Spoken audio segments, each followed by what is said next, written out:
process, in other words, which needs to be clarified if we want to do something about preventing it. And since we are an institution of higher learning, we use our disciplines, and this is going to be an interdisciplinary lecture series.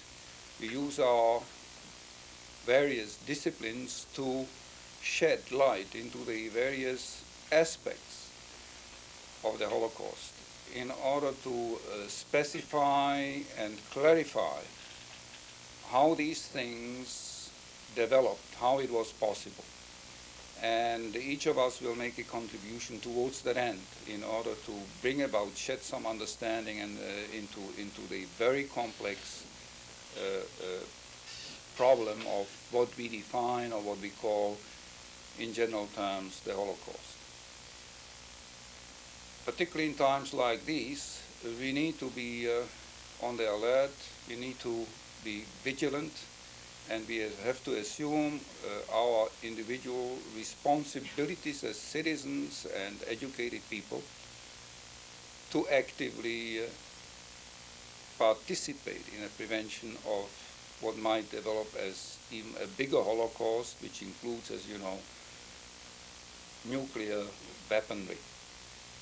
Apart from that, not going quite as far, we know that genocide is taking place in a number of countries today, and very little is being done, not much more than was done then, when there was the Holocaust, which we define as the Jewish Holocaust, which is a misnomer because many more than merely Jews, not merely Jews, but merely one segment of those who were persecuted were killed.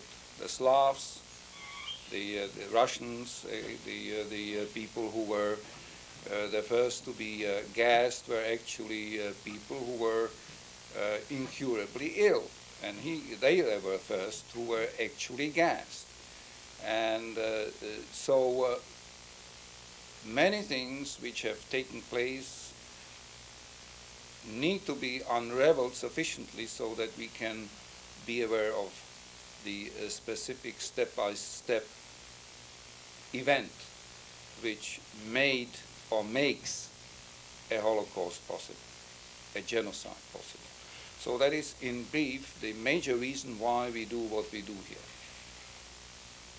We need to enlighten people. We have an obligation to educate people and alert them so that they can participate actively in the prevention of a future Holocaust, which might be even more gruesome, even more encompassing than the one which we've had the last time. I'd like to add, I think what John said is what I feel also. What I would also like to say is that the Holocaust is a particularly upsetting event in human history. It's not something from which we should shirk or which we should confront directly. For those of you who have very little knowledge about the Holocaust, you will probably find much about which we talk here unsettling, to say the least. And we've set us in such a way that some of your emotions and feelings can be dealt with so that you're not carried away by what is essentially a horrible event and what is a particularly dark side of human nature. I think I would underscore everything that John said, that we cannot permit this to happen again. And unfortunately, just so you know, there are other genocides taking place right now. So what happened in Cambodia, what's happening to the Kurds, what's happening in different parts of Africa is in effect a genocide. The particularity of the Holocaust, the uniqueness of the Holocaust which we're studying here, should not be forgotten, however, and I really stress that, particularly given the ability of the modern state to use all of the scientific technology it has at its disposal, which was one of the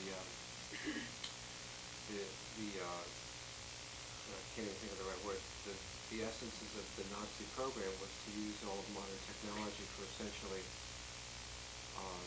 really destructive ends. So be prepared to be unsettled, and be prepared to also have us help you deal with those feelings. And in this particular session of the class, that is this semester, we're trying to deal with a theme which to my mind is very, very uplifting in terms of the Holocaust, which is how people survived it. So that, in a sense, what we really are focusing on is a positive note, that somehow some people made it through despite the pressures against them, and that's something we should both respect and study as well, and hope that no one ever has to go through that again. Do you have any questions at this time before we go on? Any specific question which might... Say one was to do a paper and two was paper required. Well, we will right. Talk about that very shortly, yes.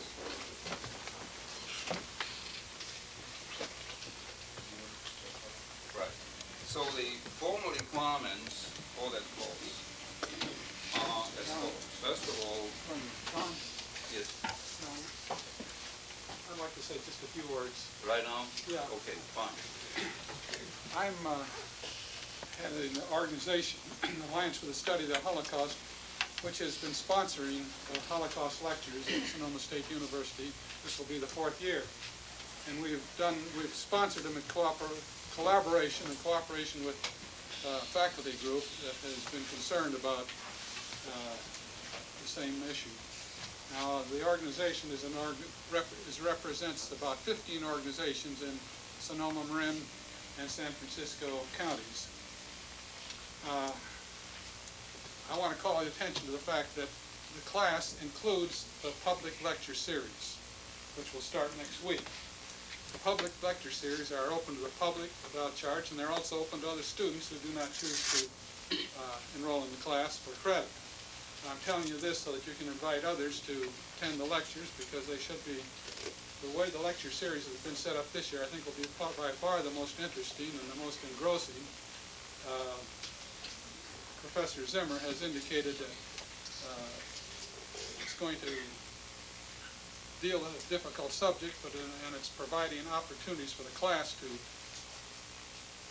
work out their feelings about this.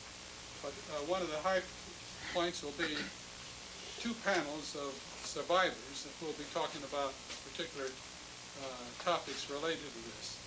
So I encourage you, I'm delighted that the class this size, and we're interested in having people understand and remember what this is all about.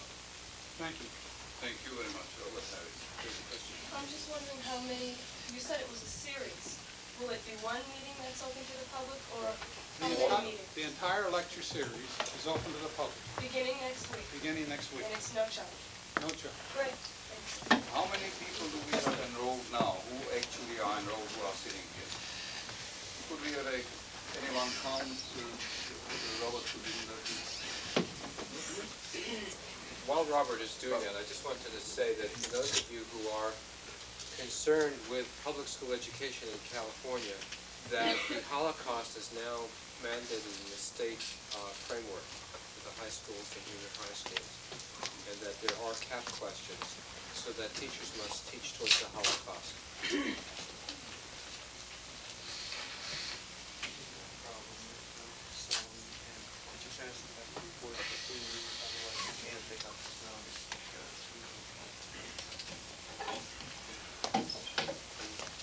So the formal requirements, we would like to discuss a little bit about the formal requirements.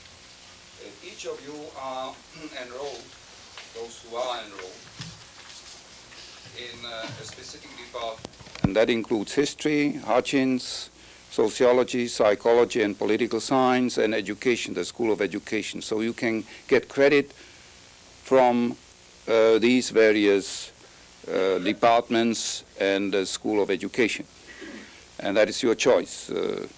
You can receive 2 units for the class, that is to say the lecture series, and that can be extended up to 4 units if you work with an individual instructor who will be designated of the department in which you are enrolled.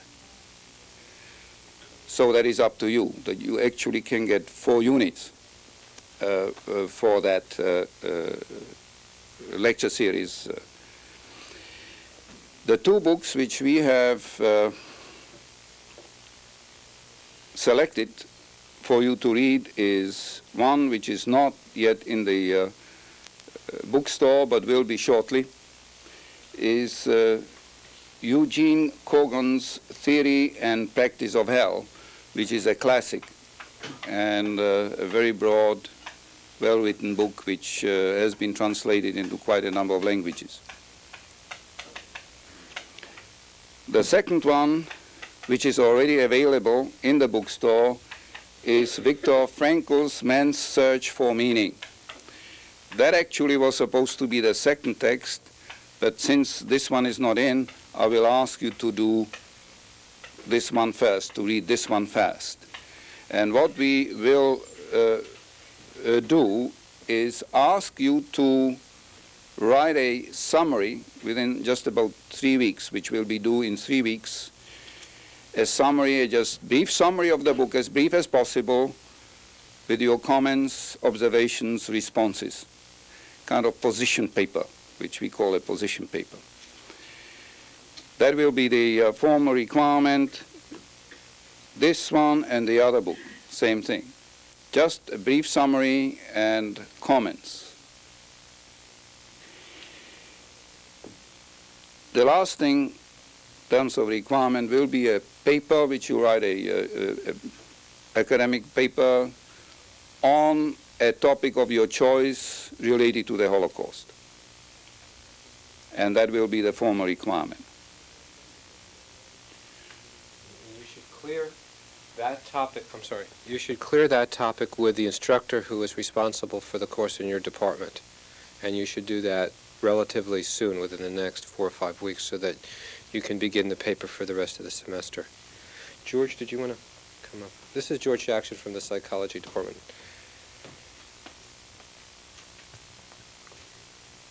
I know there are about 10 people here who are taking the class under psychology. There may be others. But as was mentioned, please clear the topic and please see me for the papers that have to do with psychology.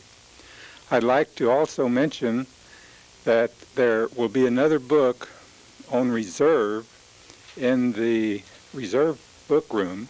It's a master's thesis by Beatrice Hoffman, who just did a master's thesis last year and completed it. She was the daughter of one of Hitler's primary lieutenants, and her grandfather helped write the Festschrift for the SS troops. She was born 18 miles from Dachau. I was with the 42nd Division, which helped liberate Dachau, and her thesis talks about the Holocaust from the perspective of the perpetrators, and in her sense, from one of the inheritors of the Holocaust, who had no reason to be involved, but who is trying to get an understanding of it. That book will be on reserve in the reserve book room. It was mentioned earlier that one of the reasons for class is to help people process their feelings and emotions, and that's one of the reasons why the psychology department is vitally involved in this process and in helping sponsor the class. We want to be available and to help work with the psychological aspects of what's taking place. The Holocaust came out of human activity and behavior. What is it about human condition that allows such a thing to take place? What is it about the human condition that allows us to try to deal with it, those of you who are looking at it after the fact? So I think this class should be a very interesting one in connection with the lecture. And if any of you have any questions from a psychological perspective, I'll be glad to help respond to them.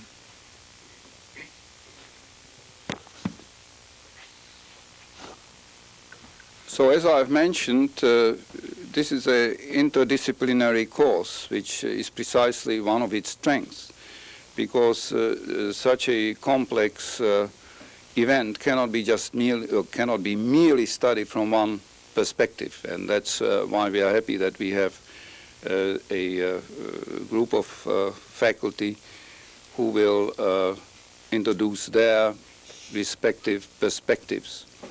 And another one is Professor Brown from the Department of History, who will be in charge of those who have enrolled in history for credits. Okay, I'll just introduce myself today. I'll be giving the introductory lecture next week. My name is Bob Brown. The second lecture will be given by Dennis. So there are actually two history faculty members who are participating. I would think that you could, in terms of the paper, you could see either Dennis or myself, but I would be glad to, and I would be glad to talk to anybody who has a project in mind. So again, the history department is up in Stevenson's second floor. Just come up there and search out myself or Dennis, and we'll be glad to help you. Any questions? Yes. It's not clear to me who should we clear the paper with. If I'm a Hutchins student, I clear it with you. That's right. Okay. Exactly. Yes. I don't understand how long the paper is. Well, the length is really not the most important aspect, as long as it is brief and to the point and substantive. So the length is not necessarily a guarantee of quality, right? Just be as brief as you can be, packing into one sentence as many meaningful thoughts as possible. Something brilliant and cogent. At least cogent, if not brilliant. Any other question to any one of us here? You can use us as all of us as resources. So Because that's what we are being paid for. I was gonna, go ahead. How do you get before you? By making arrangements with a specific instructor who is in charge of that in that particular department, and make arrangements with him. I already have a few who made arrangements with me for additional 2 units. Imagine that those of you who are interested in adding an extra 2 units will mean that the papers will be more cogent and more substantive. And more brilliant, and more brilliant. That's the kind of negotiation that you would make with the representative in the department in which you're enrolled. Right. Yes. You know which instructor is in charge of School of Science, if I'm remembering? Bob, do you know Bob? Excuse me, Bob. Robert Brown. I'm sorry. Do you know who is in charge for poli-sci? Because I don't think we have a representative here. Yes, I would assume Bob Smith. Professor Bob Smith. He is the department chair, so But at least see him, and he may designate someone else if he's not going to do it himself. Right. I see that you're making a videotape. Is that going to be something that's available that people can use in high school? Yes, indeed. We hope to make that available. That's the purpose of it, so that indeed it will be made available to anyone who would be interested in that. Yes. I was curious, what were the, as of like 1945, were there estimates done on the total survivors just of the German occupation? The problem is with estimates that they are all inaccurate. There are indeed estimates, but the accuracy is questionable. The number of victims is anything between 5 million to up to over 6 million. Why? Because most of the documentation, if there was any, and in many cases there was none because people died without any sort of registration, what have you. So it's exceedingly inaccurate. Now, what I've done, for example, in some of my studies, I went to people who were indeed in charge of being registrars of, let's say, Auschwitz. And I talked to that particular person who was in charge, a former member of the SS, and asked him to write a brief account of his estimate. And I have that, and I'll make that available, except it's in German, so will have to see to it either that it'll be translated, or I'll just simply give you the major points which were made in that particular paper. Now, he was in charge of that, so he should know. He was a person who had some fairly good insight, but he too is not accurate, because indeed all the paperwork has been either destroyed, lost, or was not made. Thank you. Yes? I have two questions. The masterpiece that you've mentioned is in the book room. Is that in the library? It should be in the library, yes. Okay, and the second one, will you give us more details about the position paper that's due in about 2 weeks on the Frankel book? Right. Or is this the only details you're going to... You said No, I'll be very happy to be more specific if you ask me what you want me to elaborate on. Okay, well, we'll just read the book and give a summary and comments on what we thought of the book. Is that what you want? That's right, how you respond to the book and simply assess the material. So what I recommend to my students, all of whom have to write position papers in my classes, is read very carefully, underline with two different colors. One color, the major points, and the other one which are the supporting points. And then you just simply go back and summarize what you have underlined, which means that you shouldn't underline every word on the page, because then it's not going to be very helpful. Simply the major thoughts. And then you go back to it and simply summarize. Okay, like with 2 or 3 typewritten pages be... Well, again, I hate to give you a very specific how many pages, and this is the sound. It depends on the individual, and depends how much you can pack into a sentence, how cogent indeed one sentence can be, because you can write a very lengthy paper which doesn't really entail that much thought. And therefore, the number of pages is not really what is decisive. Yes? Is it going to be available in the media center? It'll be a little while before it will be available, but not to the media center. It will be available to the Holocaust Alliance. Is that right, Robert? I don't know where. We'll have to figure that There out. will be. We're not quite sure where it's going to be yet, but not to the media center. It will take some time, because it needs to be edited, right, to begin with. And that's a very lengthy process. But it will eventually be available, yes.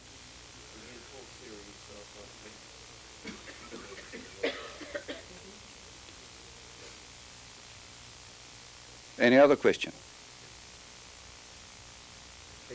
What we're going to do for today, then, is show you the first reel of Triumph of the Will. And at least John, perhaps I, and some others will be around to help you talk about this afterwards. Triumph of the Will was made by Leni Riefenstahl for the Nuremberg rallies, which was the celebration of the Nazi electoral victories after 1933.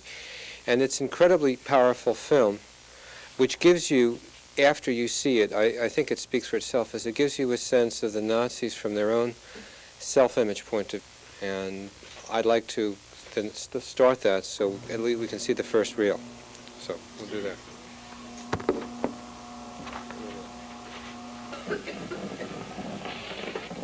Right. Thank you.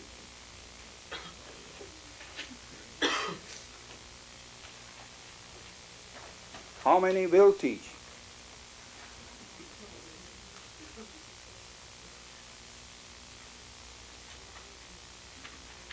Thank you.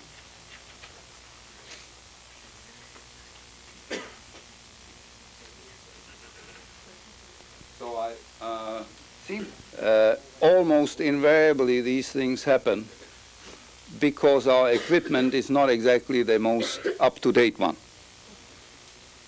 Any questions so that we can fill in the time? Any specific questions? The producers of the films, these films we're about to see, weren't they the experts in propaganda that were Yes. the filmmakers? They knew exactly what they were Right. looking for and getting. That's right.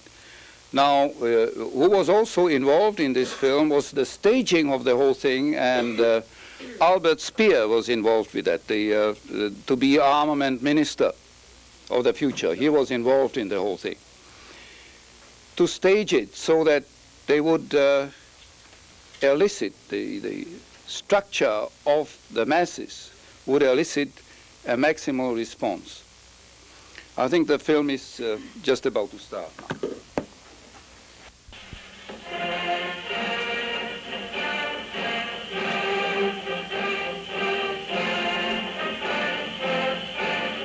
To see the sense of security, unison. People are fused into one large body, which gives the individual insecure person security.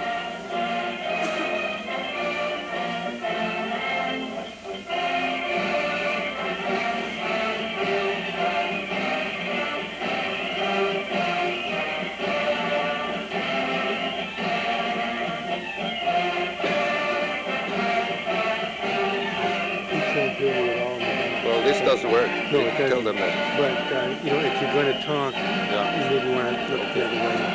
I didn't think you knew what you couldn't hear.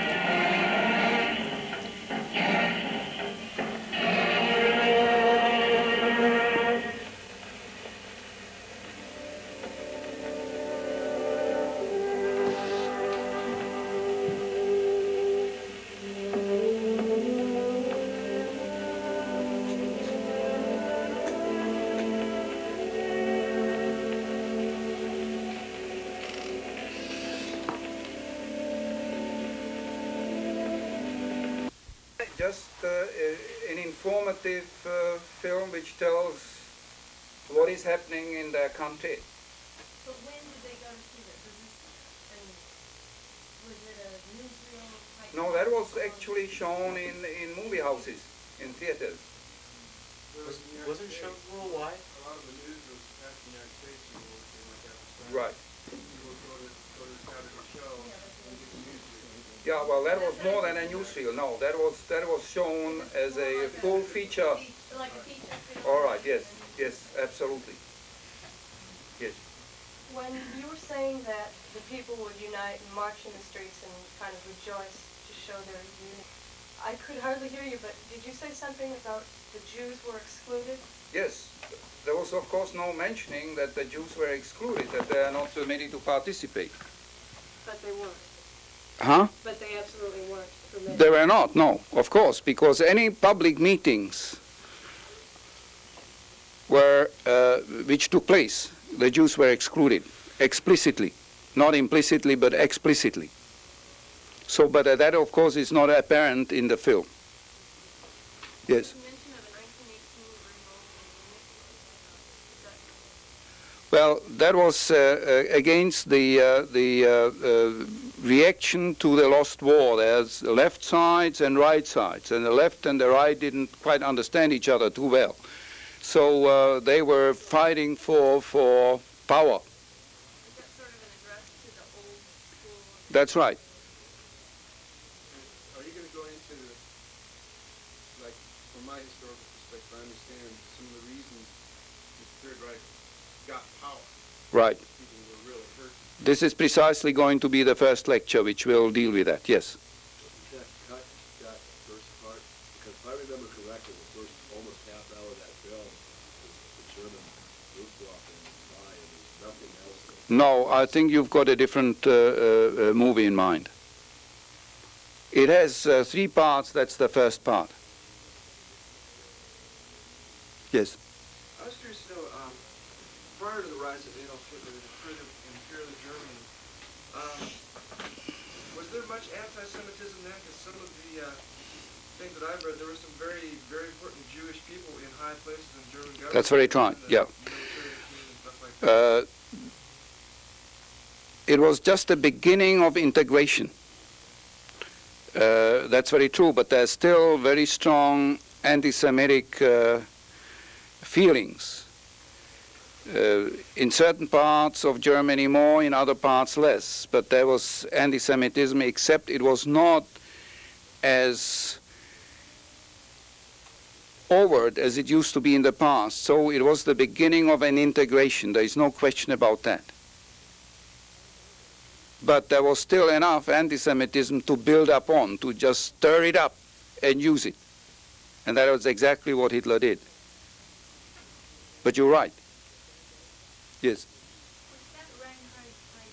No.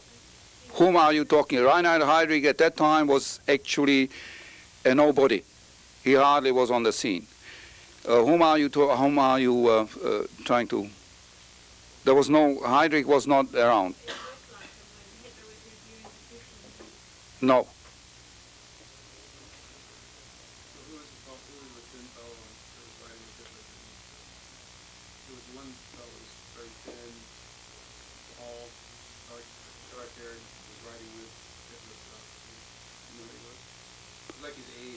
I would know if I don't remember that particular part because I was busy.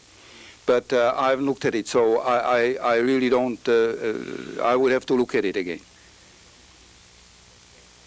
But I don't think it was Heydrich for sure, because Heydrich at that particular time was hardly into any office at all. He would not be in such a public, in a prominent place. I beg your pardon? I see, okay.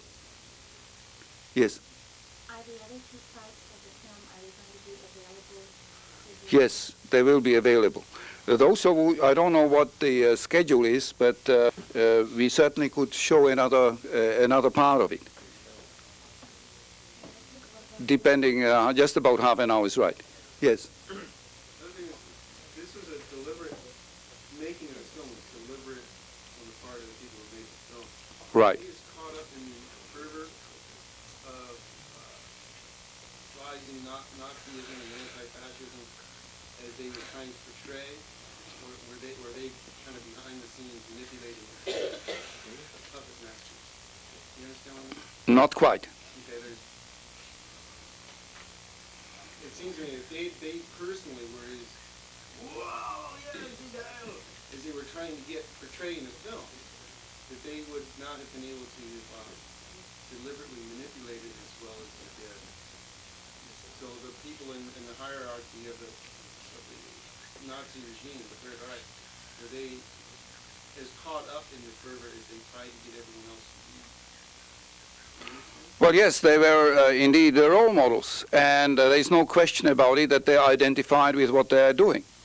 It was not just role-playing, not just on the stage, but they were themselves exceedingly enthusiastic about what they are doing. Well, obviously, because they had they assumed tremendous power. They're very influential people, and they received their rewards for doing exactly what they are doing. So it's not that really terribly difficult. Well, sure, of course, that's exactly what power does to you.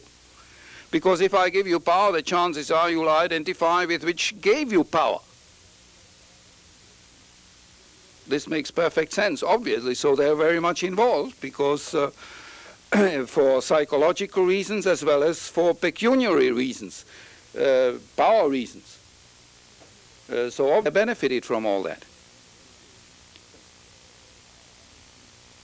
Yes? I was noticing the little child eating an apple. Yes. And the emphasis on children being happy.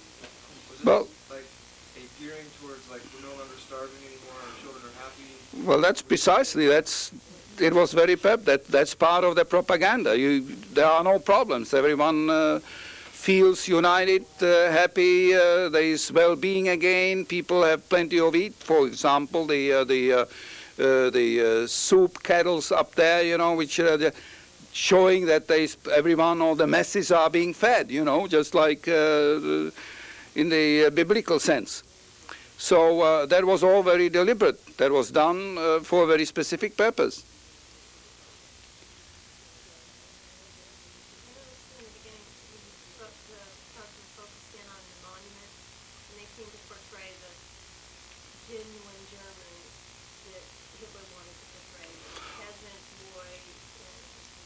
That's very perceptive indeed, because they were the ideal stereotype. They selected the ideal stereotype of what they defined as Aryan, as the real German, blonde, blue-eyed type.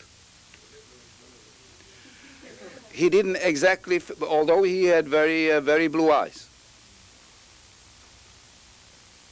Very blue eyes. No, that was Robert Lai, and he was the leader of the worker people who worked, the people who were organized into working parties. He turned out to be quite a drunkard, and they had tremendous problems with him, the alcoholic. But that at that particular time was not evident. But he was an educated person and not particularly attractive to many of his cohorts for very specific reasons. Any other question? Yes? Not a question, but since all of it seems like to many of the people like ancient history, it might be worth mentioning that some of the people, of course, most of them are dead, some have been executed. Of all of them, Rudolf Hess, who was the one who introduced Hitler, the one who made the speech, who was his deputy, is still in prison today. And still alive, very much alive, except very old. He's now in his 90s. Right, and the Allies were ready to release him, but the Russians were the ones who insisted. Well, that's being questioned, because the Russians may not be the only ones. The Brits apparently are also interested in keeping him there, because he may know things, he may say things about his stay there, his mission, which may be a little bit uncomfortable. And so, no, it's not quite as simple. So they are not the only ones who have a vested interest to keep him there. Why? Because all the other ones were released, like Speer, for example, and so forth. He doesn't come, he's not in the picture there. But yes, most of the people then, of course, are no longer, with the exception of Hess, he's the only one who is still alive. All the other ones are dead. I beg your pardon? He's in Berlin, to be specific.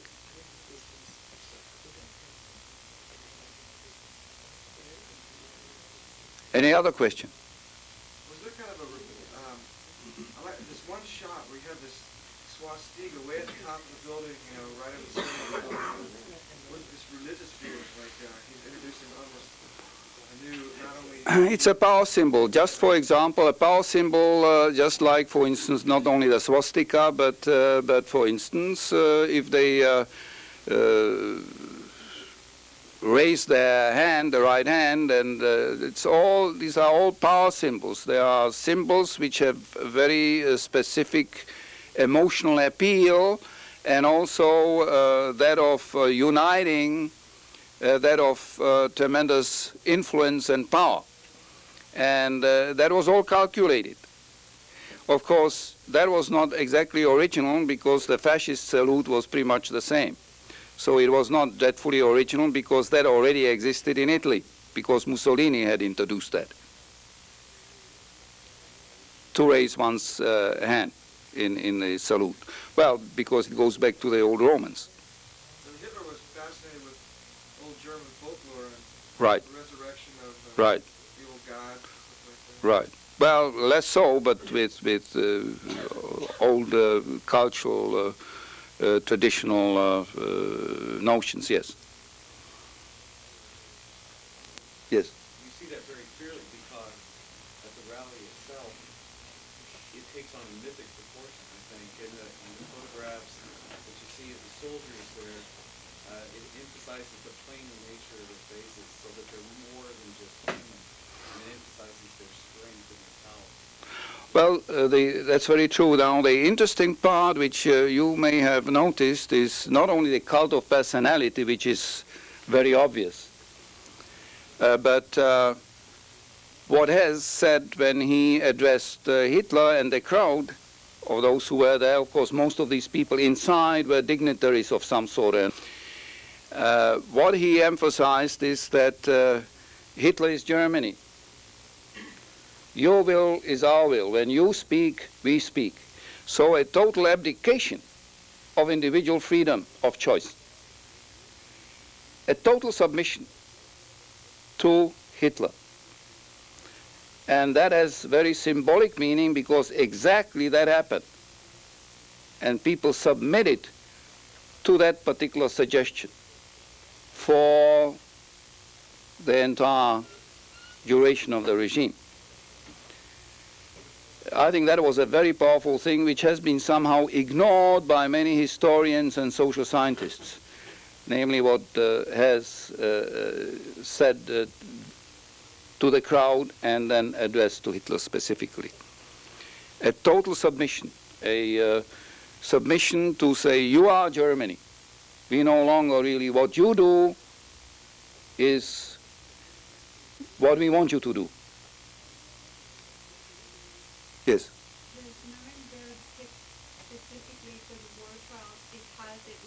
Exactly, exactly so, yes. The answer is yes, absolutely, because it had that tradition. And that's where it should have its end and the judgment, so to speak. That's why we call the judgment of Nuremberg. Yes, that was the reason for it. And they chose Nuremberg because of the old tradition, the medieval tradition and the cultural center, which Nuremberg indeed was.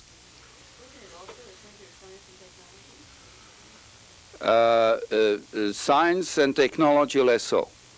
But that's right, but more the arts and humanities. That was a center of the arts and humanities more so than technological center. Are you ready for the second wheel or do you have to go?